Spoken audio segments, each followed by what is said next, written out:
Nagkukwento ako sa'yo. Ano ba? Nagkakape ako! Gusto ko lang naman magkwento about sa school namin. Pero bakit ang aga-aga mo? Galit na galit ka na naman dyan. Ang init-init ng ulo mo. Paano naman kasi? Nagkakape ako! Inaabala mo ako! Di sana mamaya na lang!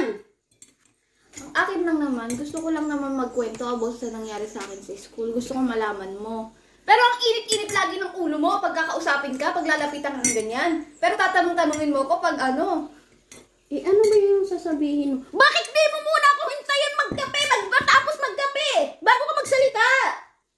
Ang akin lang naman, gusto ko naman malaman mo yung nangyayari sa akin sa school. Ayaw mo bang malaman yung nangyayari sa akin sa school? Gusto! Ano ba yung nangyari sa'yo? Ano ba? Sabihin mo! Kung ano yung nangyari sa'yo dun sa school! Ano? Sabihin mo! Gusto ko lang naman mahinahon kang kausap. Bakit ka sumisigaw? Kasi nga, nagkakape ako. At saka, nagpapaliwalag ng... Ano ba yung talagang... Ano ba yung sasabihin mo? Sige, sabihin mo! Ano ba yung ginawa sa'yo doon? Pupunta ako doon! Ang nangyari kasi, ayoko na ka magkwento. Bahala ka dyan!